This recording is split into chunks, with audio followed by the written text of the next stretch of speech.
Okay, Doug. All right. So we're here today. The big goal is I want to answer some of the questions that people have left in the comments over the prior 14 videos we've done together. We love the comments, love the feedback, and definitely any questions, we will attempt to answer them, pretty regularly in conversations like this. But first, before we get to some of the questions, I want to get your take on the big news of the day, and that is that the Donald apparently has the COVID. What are your thoughts on that? What it might mean for the election, or if it changes anything at all? Hmm. Well, you just don't know what to believe, do you? Hmm. I mean, does he have it? And is it deadly for him? He doesn't look like he has any comorbidities. He's a ball of energy. It doesn't look like he has any other problems that would aggravate getting that. But of course, almost everybody that dies of it is at least over 55, and the vast majority are over 70. So, Hmm. the odds are up. But then again, maybe he is what most of these cases are. It impresses me. I mean, I don't know because it doesn't appear that anybody knows how important is it to have a case of COVID, because the vast majority of them are completely asymptomatic. And does a difference that makes no difference? Is it true? A difference that makes no difference is no difference. So if I have COVID or the Donald has COVID and it's completely asymptomatic, what difference does it make? Okay. I mean, I've never seen that answered. Mm. Uh, but there's so many things about this COVID hysteria that are completely non-answered or answered in a contradictory way. The fact is, we don't know anything. Uh, including where it came from. Was it created with gene hacking of the DNA in a Chinese lab? We don't know. It could have. It could have come from Fort Detrick right here in the US. And you accuse the Chinese of it. How do you prove or disprove these things? You can't. You actually can't believe anything that you see on the or hear or read on the internet or anywhere these days. It can all be false flags or double reverse false flags, or so Some who kind the of hell knows? psyop false flag or whatever. Yeah. Yeah, exactly. So does Donald have it? Well, like I said, who knows? And could be asymptomatic, and will it make any difference? Or maybe I listen, we could come up with all kinds of bizarre sci-fi things where he reports that he has it in order to take hydroxychloroquine and be totally, anything could happen with this. Right. So I think one of the interesting things is that maybe, uh, just from like the political narrative that it does take, it certainly does all the attention. And I think Donald Trump is really good at actually refocusing the media in different directions. If like the narrative isn't serving him, and he can create controversy or draw attention to one place or another. So whether this is whether he has it or doesn't have it, whether it's serious or not serious, you got to imagine that he would do as he seems to have frequently done, which is use it to his advantage to change the news cycle. It was very much focused on his disavowal of white supremacy over the last 48 hours or whatever, even though he's done it many times. It seems like that will be put to bed a little bit, at least for a while, as they're focused on this. yeah, exactly. I guess we're just going to have to see how the news cycle drives on and how it reports it. Yeah. So Well, it'll be interesting as always. So let's see, we got some questions. Let's go ahead and get to them. And this relates to this. The first question we had, first question I have listed for you here was, do you think the deep state colluded with China to create the virus and hurt Trump? well, who knows? Who knows? I think we just answered that momentarily We did. a moment ago, didn't we? Well, we did kind of talk about it. Yeah, I think we did, because the thing is, we just did an episode where we talked just about the deep state, and the deep state, you said, is not just it's not some cabal of people with the hairless cats, planning the demise of humanity. Instead, it's a bunch of people with same sort of values and interests that kind of populate the hierarchies of everything. And I guess you no one knows what really happened, but certainly one of the things you've said frequently is anything that you could imagine happening probably will happen. And, that anything is possible really at this stage of the game. Yeah, exactly. I mean, I've been a solipsist for most of my life, and a solipsist, there are many, many varieties of solipsism. But the question comes down to, what is the nature of reality itself? Mm. I mean, is it strictly just solid atomic material?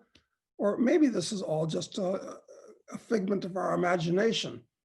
Uh, Maybe I'm just imagining you, you're just imagining me. More likely, though, is that perhaps reality is just a construct of everybody's imagination. I mean, who knows? I mean, who knows where it ends, including this COVID thing, which is, to me, it's just unbelievable. The whole hysteria. I mean, it's like we've been transported back to the end of the 18th century, where some girls have nightmares and 30 people are executed and hung as witches. I mean, it's actually on that level. And actually, it's far beyond that level because it's international, and people tend to believe everything or not believe anything. It's completely insane. Hmm. Yeah, it's like the people have lost their ability to. I mean, we're definitely. This feels like there's an information war. The war for the narrative, at least, of believing and putting everything in. From the information that we're consumed from the internet and from the news media, but on top of that, it just doesn't seem like people are able to gather information and then critically question their own assumptions about anything. So, you know what I mean? Like, it's just people just operate kind of shooting from the hip. And I believe I'm on this side of things. So I'm just going to believe and hear everything that sort of relates to my view. And then if not, I'm just going to reject it whole cloth. Yes, it's a sad testimony to being a human being, quite frankly. It is. So someone asked, Kevin asks, it'd be interesting if Doug could give a survey of the regions of the world and or countries he think have the best potential for the future. Yeah, well, you can write a book about that. So it's hard to give an intelligent answer that won't go on for more than just a few minutes, which is really all we have. Mhm. But all right, well, let's take Europe. Europe is screwed, has been screwed for some time. I used to say Europe was just going to be a petting zoo for the Chinese. Mm. That's still true, but it's actually going to turn into the last stop for the emigration of scores of millions of Africans. That's what's Mm. going to happen. Mm. If I was a young African, I'd want to get the hell out of Africa, and I'd go to Europe for all kinds of different reasons. There's 100 different reasons, so that's going to happen too. And even if it was left alone, Europe is basically screwed because it is so totally overtaken by collectivist, socialist, Marxist philosophies and the welfare state. So listen, it's a nice place to visit and even live there, but there's no opportunity. So, Mm. of course, there's exceptions to everything. South America. Yeah, well, I've been to every country in South America lots of times, actually, including French Guiana, which is not really South America, and Suriname and Guyana. They're geographically part of South America, but they're really part of the Caribbean. French Guiana is part of metropolitan France, technically. Anyway, so if we're going to forget about Europe in terms of opportunity, okay, where should you go to maximize your benefits? Forget about Europe. It's a playground, but no opportunity. South America, it's just once again overrun by statism and collectivism, and well, I'm speaking right now from Uruguay, okay, which is having its day in the sun, is the place in South America that is perhaps least insanely affected by the COVID hysteria. But no, I don't think there's an awful lot of I don't think there's an awful lot of opportunity for a gringo a North American in South America. Not really. Go to Asia, Thailand, wonderful place to live. I lived in Thailand, great place to live. Used to live in Hong Kong, great place to live. But look, these places are big, they're sophisticated, they're actually pretty wealthy. At least the people you're going to want to associate with are going to be very wealthy. No, not much in Asia. New Zealand. I lived in New Zealand for years. Almost became a New Zealand citizen. But New Zealand went from one of the first three socialist countries in the world, which happened to have been Sweden, Uruguay, and New Zealand. And it was, gradually sunk downhill until by the mid 1980s, anybody that had half a brain and enough money to buy a ticket out of there to Sydney or London or Los Angeles was doing it. And then it changed under the Roger Douglas influence. And now they've reelected a communist prime minister. And she's a complete Looney Tunes, this woman that runs New Zealand. So, New Zealand looked like the place to hide from all the problems of the world. No, not really. Same with Australia. So where are we left with? We're left with Africa. And I think that if you're a young guy or girl, better a guy, not a girl.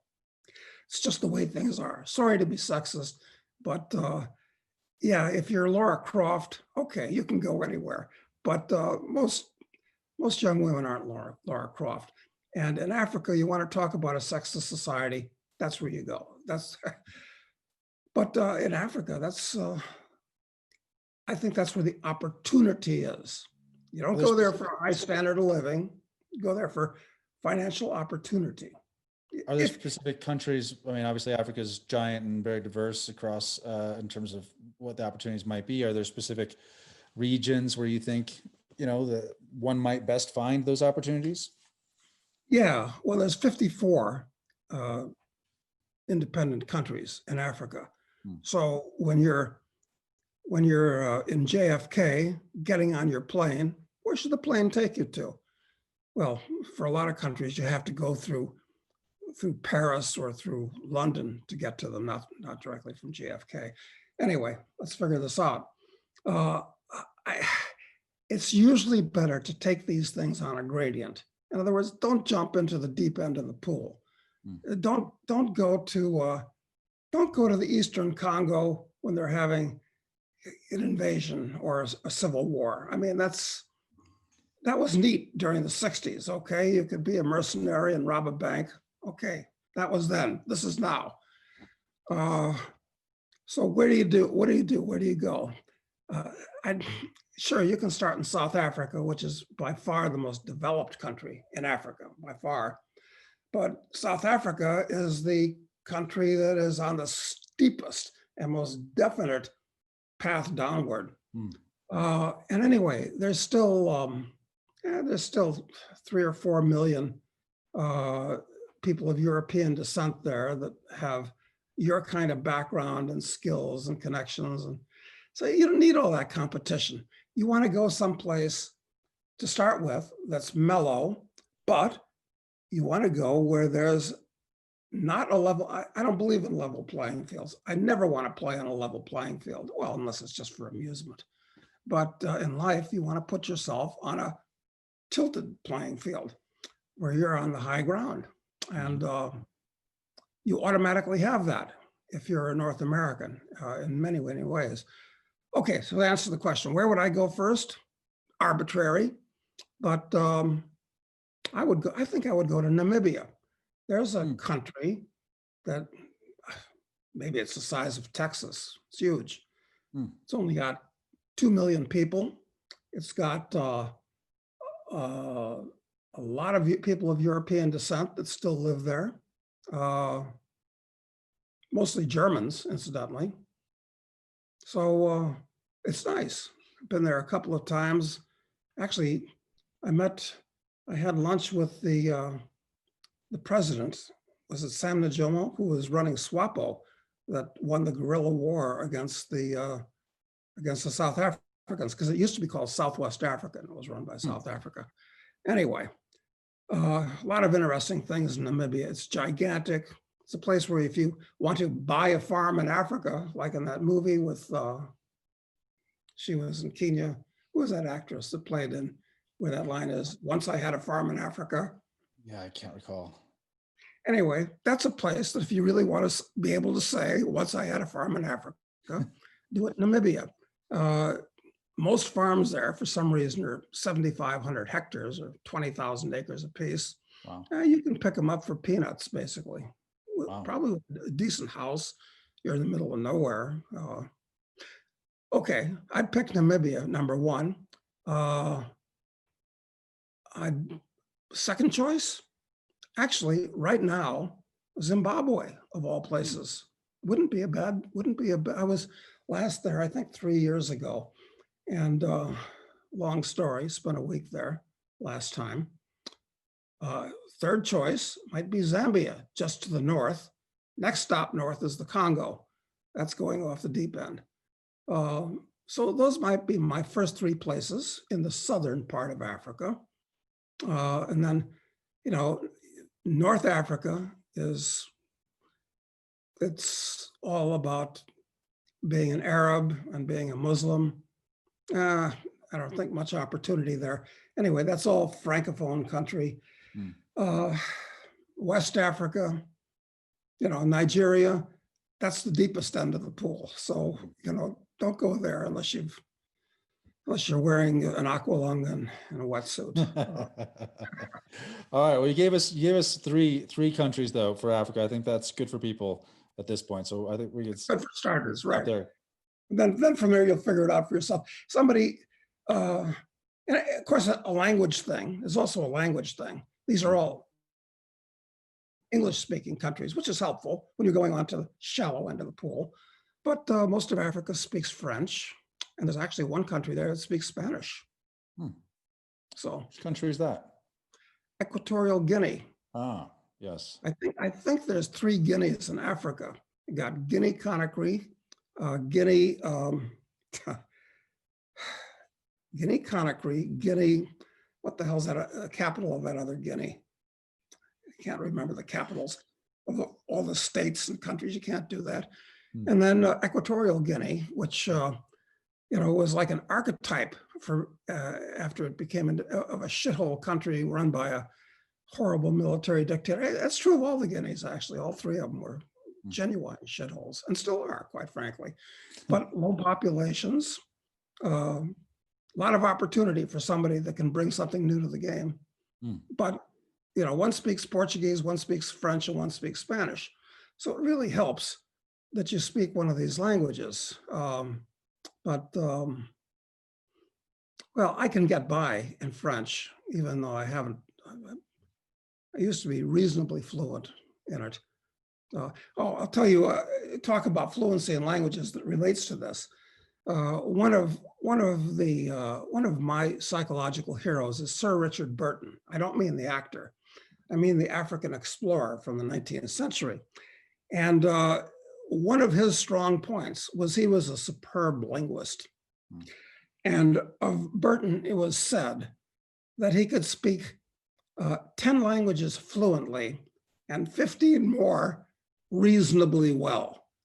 And to make this distinction between fluency and reasonably well, when you speak 25 languages, I mean, this shows what we're dealing with here.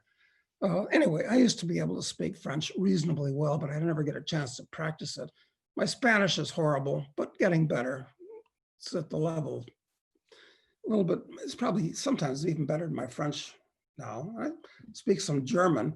And of course, in Germany, you could go to, I don't think in Cameroon or Togo or Namibia, which were the 3 German colonies, you're not gonna find any people speak German anymore. But anyway, how do we get off on that?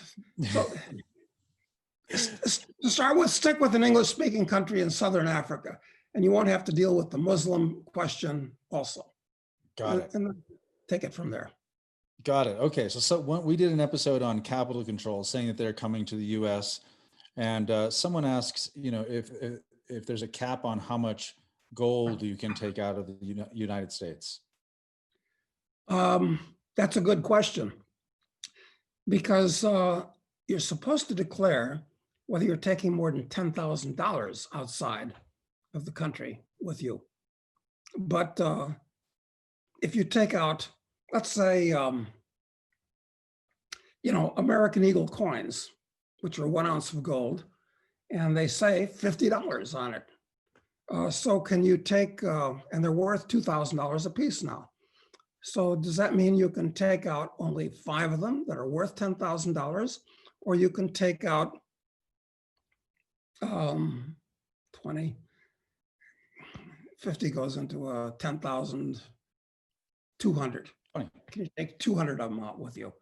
I don't know. It depends on the, you declared or not. I can tell you this, that I think all these customs services and immigration services around the world are very coordinated with each other today. And as proof of that, I used to travel in my briefcase. I wound up with about a dozen 1 ounce silver coins, where I don't know how I got them. Sometimes they're souvenirs, or a mining company would give me one as a souvenir where they mint them up themselves, or some Canadian beavers. I had a dozen of them, and they're all about the size of 1 ounce gold coins. And when you go through an X-ray machine, you can't tell the difference between a 1 ounce silver and a 1 ounce gold coin. And in 2 separate countries, yes, one was going from Chile to Argentina. They saw these large coins, and they pulled me aside, and they looked at them, saw they were silver. Okay. The guy went into the back office to get some counsel. Silver coins were only, $15 a piece, so they didn't care. But if they were gold coins, which was obviously what they were looking for, that would have been a different question. And then, this is weird, I was entering Mauritania from Senegal, okay, going back to Africa. And I had those 12, dozen or something coins. And the Mauritanian customs inspector looked at them, and it was the same question. Well, silver, no problem. They didn't care, like souvenirs. But if it was gold, that's what he was looking for. And again, there's a third time. This happened in Mexico. I was coming from Canada, and I happened to have had 100 silver 1 ounce coins. That was from the bet I placed with Marin Katusa about who's going to win in 2016. So he gave me 100. That was the bet. And the Mexican customs inspector looked at them and conferred with his superior, and it was not a problem. But if they'd been gold, I think it would have been a problem. So to answer the question, this is a long answer. The answer is you don't know, and it's arbitrary. But if you want to get gold out of the US, and you should simply set up an account with wherever you're going to store it, whatever place you choose to store it, and have them buy it and wire the money. And wiring any amount of money outside of the US is still legal, but it won't be in the future. Absolutely not. When the economy falls apart in earnest and Biden's in office, or probably not even when Trump's in office, for lots of reasons. So if you're going to do it now. And that's how you should do it, instead of trying to sneak it out and sneak it in. Right. I mean, transferring the rules for what you can take across borders is always changing. Technically in the US, you can take out things that are even over 10,000 as long as you declare them.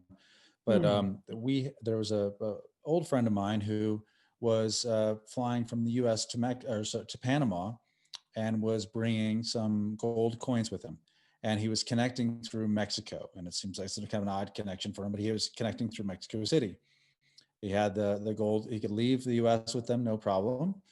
He can enter Panama, no problem. But he landed in Mexico City, and had a few hour layover and decided he wanted to go get something to eat. And so he went out of the check-in area, so he went out of the secure area in the airport. When he came back entering into the secure area, he was flagged for having the gold in his possession, and was actually locked up for it. And he was in jail for about 4 days in a Mexican jail before they actually got him, before he was able to get out, because it looked Wow. like he was smuggling gold through Mexico, and Hmm. which was not, wasn't legal, at least to carry it through Mexican borders without being declared at that time. I don't know what it is now. So it's very tricky whenever you're moving anything of value across borders, because the rules are somewhat arbitrary, as you already mentioned, and then they're changing all the time. So wiring seems like that you're right. Like you said, it's definitely legal still, and easier to do. Yep. Yep. Yep. True. Okay. So let's see. Somebody asked about IRAs, and so for American listeners or U.S. citizens, we have these structures that allows us to defer income tax, and save money for retirement and 401ks and IRAs. So the question from Marcy here is, what does Doug think of protecting our IRAs or retirement accounts before the crash? Should we pull all our money out and take an early withdrawal penalty, or convert it to a gold IRA, or something else? Hmm. Yeah, that's an interesting question. Uh, you can't trust your government. Your government's your adversary. Okay, so the advantage of having an IRA or an HR 10 or something of that nature is that the money that you put into it, I guess sometimes it's tax deductible too, isn't it? Isn't that the way it works? I think, and Um, there's kinds of IRAs, one where you can't tax deduct it when it comes out, it's also right. tax-free capital gains. Anyway, tax law, this is like being a Talmudic scholar, and these laws can change and they can do anything they want. I happen to have an IRA and an HR 10. And sometimes I ask myself that question, but I don't rely on either one of these things. What should you do with it? Well, as far as what's in the IRA, now is the perfect time, absolutely one of the best times ever, to put what's in your IRA into gold stocks, not crappy little speculations, unless you really know what you're doing, but high quality gold stocks. That's where you ought to be. That's where the money should be, in the IRAs. And I would concentrate on it. I mean, I don't believe in, you know, crazy diversification across all kinds of things. So that's what I would do with the money that's in those things. But should you have it at all? Because as bankrupt as the US government is, they might do what the Argentine government did. They basically confiscated everybody's pensions. What was this, 10 years ago, something like that, Yep. and gave them um, a national pension, whatever the scheme is. Anyway, it was Yep. a ripoff. It was a scam. I mean, you can't invest in a place like ours. You can't invest in most of these Latin American countries. Investing is a ridiculous concept when you look at these third world countries. So what should you do? I don't know. It's gonna end badly in a lot of different ways, I think. Can't answer that question. It's a tough one, definitely, and yeah, it's a tough one. I think that the risk is that the world did look like it was going to collapse in 2008, and so the idea that maybe pulling money out of these tax deferred structures would have been smart, because everything was coming to an end, and you just wanted to make sure it was not swept up in that through like an Argentine policy or something like that. But in the end, it ended up, or not in the end, but at least to date, it hasn't happened yet. And so the risk is being rash, I think, with any of these choices, right? I mean, it's Yeah. that's the risk. But Yeah, it's like somewhat related to that for people that are in their 60s. What should you do with your Social Security? Because I understand that you can start collecting your Social Security as young as 62. And the longer you don't collect it, the more they give you when they pay it out, up to some age in your 70s. I don't know. I would take it out now, because Social Security is just a Ponzi scheme and they're not going to do you any favors. So go for the earliest payout you can is what I would do. But who knows? Once again, it's all political guesswork. it really is. And then, I mean, obviously, everyone's situation is different also. So, everything you have is in one of these tax deferred structures, it's totally different than if it's just 10% of your net wealth. So yeah, it's hard to know. So one of the questions we got was from Christopher, who says, hearing a lot of doom and gloom, really, and that we've covered over the last few weeks. He says, what, if anything, should we be hopeful about? I'm personally finding it difficult these days to maintain optimism about the future of society at large, i.e. the youth of today, Western at least, seem to be inculcated in more Marxist worldview, which is leading to perspectives of entitlement and dependence on the state. Also seeing what's happening in Victoria, Australia, and the lack of fight in society to stand up to the tyrants makes me very worried that the globalists will be successful with their current power grab. Well, an accurate observation. And incidentally, Quebec in Canada has joined the ranks of Victoria lookalikes, actually. So it may be even worse than Christopher thinks. But try not to take this stuff seriously. The governments and fashions and this type of thing, they come and go. So you just want to survive it. Situation's hopeless, but it's not serious. I mean, so, and there, but he was looking for some bright side stories, okay? So what is there that makes me feel optimistic? Well, technology is advancing at least the rate of Moore's law. In fact, in some areas, it's advancing much, much faster than Moore's law, which means that Ray Kurzweil is probably right. I think he's right. And what that amounts to is that in 20 years, roughly, he guesses, that we'll have the singularity where the entire nature of life on this planet will change unalterably and unrecognizably, and for the best, I would say. And very different, but I'd say it would be better. So I'd say if you're looking for the optimistic case, I would read Kurzweil's book. I think it's called The Singularity. Yep. So that would be one thing. Definitely do that. That'll cheer you up, probably. Even though, fact of the matter is, the bad guys will get control of these technologies first, and then they'll filter down to the common people.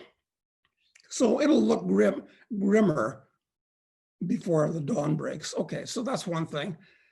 Second thing, reason for optimism, is that when I was just out of college and working in Washington, D.C., in the heart of the beast, Mordor West, when I was there, libertarians really didn't exist. In fact, the word didn't even exist.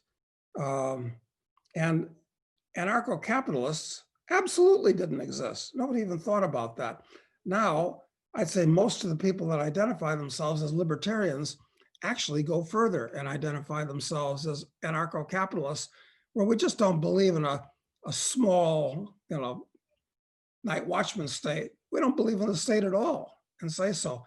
And that's growing. Even in Argentina and southern Brazil, there are big anarcho-capitalist communities among young people, which is, so there's some cause for optimism. Not much, but some cause. I think a friend of mine told me this joke. It goes, what's the difference between a libertarian and an anarchist? Oh, I haven't heard that. 10 years. Well, seems about right, doesn't it? I like that. Trouble is that anarchists have, through the media and the establishment, have gotten or besmirched with such a bad name. I mean, all these morons running around burning down buildings, they're called anarchists. No, they're not anarchists. They're communists. So. Yeah, actually, we should do an episode on anarchism and what it really means, because I think people don't understand it, and I think that without a proper label, without a proper definition of a term, it's hard to really, it's hard to understand. It's hard to, it's hard to have a good moral context to operate in the world if you don't even have a word to describe a certain conduct and interaction with the world. So I think we should spend some time on that. But I agree with you about that. That's that you know, that there is a trend toward those sort of ideas. I think since I've been paying attention to this over the last 20 years, definitely it's become uh, more common for more people to not assume that the state is always doing good and always acting in people's best interest, and even really has even much value. And I think that as you know, we're in this, as Neil Howard described, fourth turning period, where if nothing else, there's a total loss of faith in institutions, that something good can emerge from that, maybe only in pockets, but through that change and that lack of faith in institutions, basically you can have something good that comes out of it. You can definitely have something good that comes out of it. You're absolutely right. And going back to that previous question of what region of the world would you go to, I think that this might actually, when we look at countries, this might become an academic question 20 or 30 years from now, because most of the countries in the world, which are artificial constructs anyway, are going to cease to exist. And I think what's going to happen is more and more people are going to align themselves in what Neil Stephenson called files, where you find that your real countrymen are people that you share values, beliefs, interests, whatever, 1,000 different things with, not just some government ID. So that's the way the world is. I think that's the way the world is going to restructure. Another cause for optimism, incidentally. Certainly, Related. I agree. And I think if nothing else, also you have to look at, it's easy to get caught up in the, you know, in these macro trends and looking at, you know, the trends, and the trends are, as you said, they're not really positive. Like the direction of a lot of the trends in the world are negative, but uh, that macro reality is not necessarily your micro reality. You know what I mean? You can still create value, you know, build a life, and you know, and find places to be left alone, you know, from, you know, these major trends that are occurring. So it's not like you're necessarily a passive victim to these trends. You're an actor, and you can create something on your own within them, don't you think? Yeah, but they'll make it a lot harder for you to do that if they turn the world into something that looks like Mao's China or the Soviet Union or No some doubt. other socialist paradise. No doubt. No doubt. Okay. So let's see. There's just a couple of other questions here. One of them I thought was pretty humorous when you were talking about why the United States would break up, all the reasons why. And I encourage people to go look at that episode, because I think it's, there's a lot of really good information there. A lot of people were really bothered by that episode. They didn't, you know, they thought it was unpatriotic, of course, to suggest it. They even thought that you were supporting uh, foreign adversaries of the United States, to like suggest that the U.S. might break apart or should break apart. And you know, one put it quite specifically: "Are you working for Russia?" So, Doug, I want you to right now. Can you admit? Are you working for Russia? No, actually, I'm working for I'm working for Azerbaijan. That's the truth. Very astute question on that person's part, but he picked the wrong country, right region. No, it's completely ridiculous. Uh, you know, look, patriot. What's a patriot? It's somebody that who figures that mine's the best country in the world because I was born there. Mm. And that's the way most of them think. Okay. This is the way my parents brought me up. Okay. You're lucky that you were brought up in the US. As a matter of fact, the US was, until very recently, by far the best country in the world to have been born and grown up in. I mean, you really you won the lottery. Yeah. You hit the jackpot just being born in the US under any circumstances. I don't care if your mother was a crack whore in the ghetto, you still won the lottery being born in the US. So this whole thing with patriotism, what does that mean? It means you're you're loyal to your government. Well, that's stupid because these regimes change. And generally the people that run the regimes are the poorest and worst kind of people. So loyal to your government, very questionable. But then we can go to the next step, which is to be a nationalist. I mean, you can say a patriot is just somebody that, you know, kind of naturally loves his country because it's nice and loves his culture. Were you supposed to be a patriot in Stalin's Russia? I mean, I would say a patriot in Stalin's Russia was an idiot, was a moron. Okay, so there's a time and a place for everything. Anyway, so okay, so the next step from being a patriot, then you can become a nationalist. And a nationalist basically overtly, it's not just like a inchoate love for your culture and your friends and your family who are in this area. A nationalist is saying, my country is the best country in the world. Why? I guess because I was born there. And then if you go even further, you can be a jingoist, where, you know, if it's not American, bought and nurtured, if it's not pure American, it's dangerous and ugly, and stay away from it. So I'm totally anti-jingoist, anti-nationalist. I can understand the case for being a patriot. Nothing wrong with that under the right circumstances. But what you really ought to be loyal to is ideals, not geographical areas. I agree 100%. Okay, so so you're not working for Russia, is what you're trying to say. No, but actually, I think Putin is overrated as being the devil incarnate. I mean, he's actually a competent guy, and especially considering the background he came from, the KGB and all that. I mean,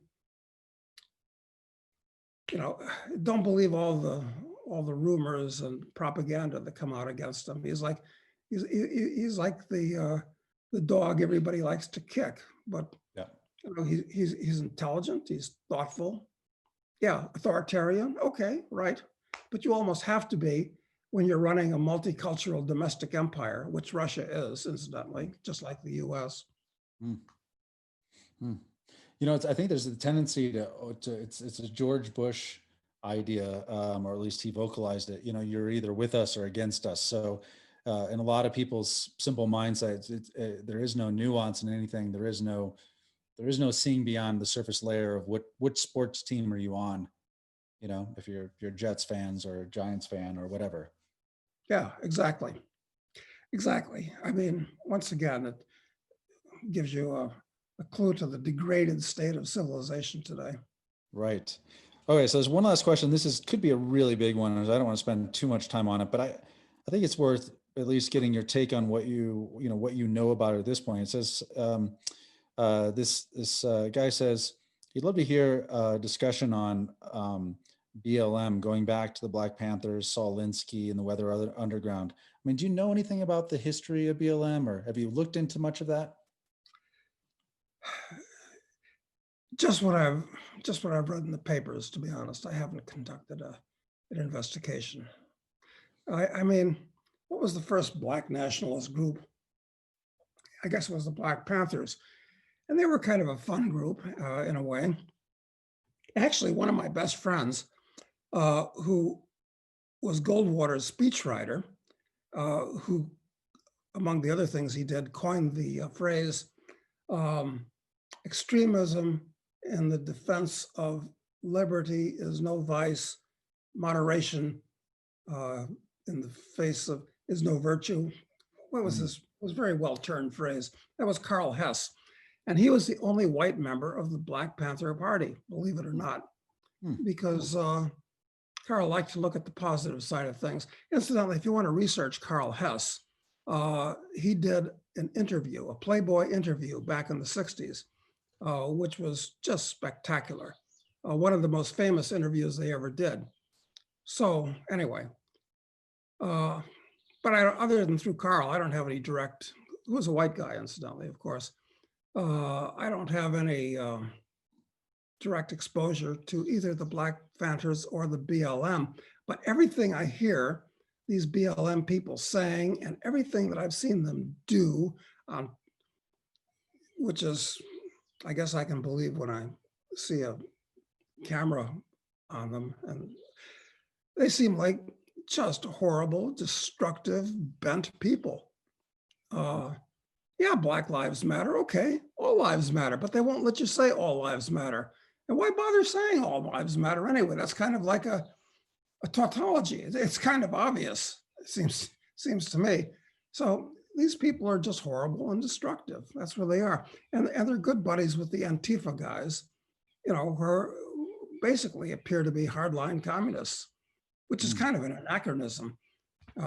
It's been said correctly, there are more communists in American universities than there are in all of Russia today. I think that's actually accurate. Interesting. So what do you think are the motivations? So the leadership, at least at BLM, you say, it's pretty clear their agenda, because they published it on their website, it was like they're totally against, it's a Marxist organization.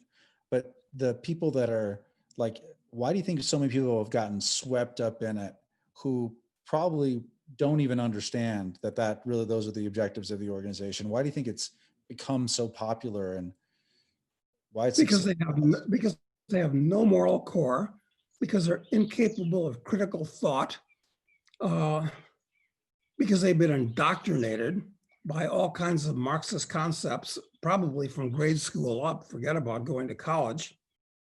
So, it's a sick and destructive organization. It has no redeeming qualities whatsoever, either BLM or Antifa.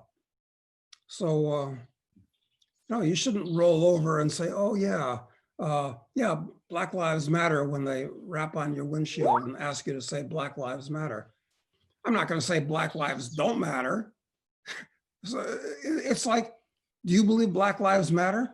Okay, when did you stop beating your wife? So, these stupid rhetorical questions. It's a sign of the times, but I don't think these people are going to go away.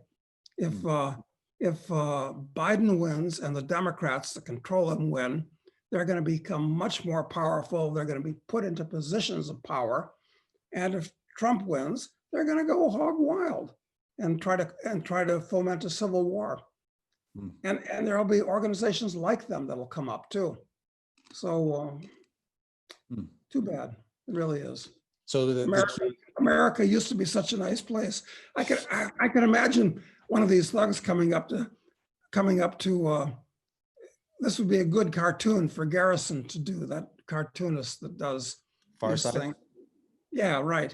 He could have a BLM guy come up to the Capitol and say, hey, nice country you got here. Be a pity if something happened to it. And that's basically who they are. They're criminals, actually. We're either criminals or they're too stupid the people that are hangers on are too stupid to even know what's going on. Yeah, there's it seems a lot of social signaling associated with it. I think, as the things unwound into chaos and destruction, I think some of the people who were, reflexively supportive of it started to distance themselves a little bit, but they're widely supported still. That organization is, major corporations donating many millions of dollars to it. It's incredible, actually. It's incredible how successful it's been. Corporations, universities, NGOs, lots of government entities, they all say they support BLM. So it's not a good trend.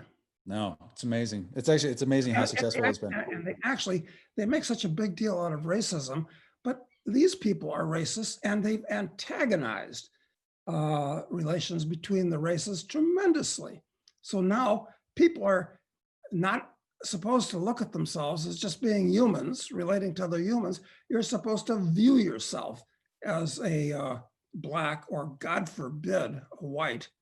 It's actually clinically insane.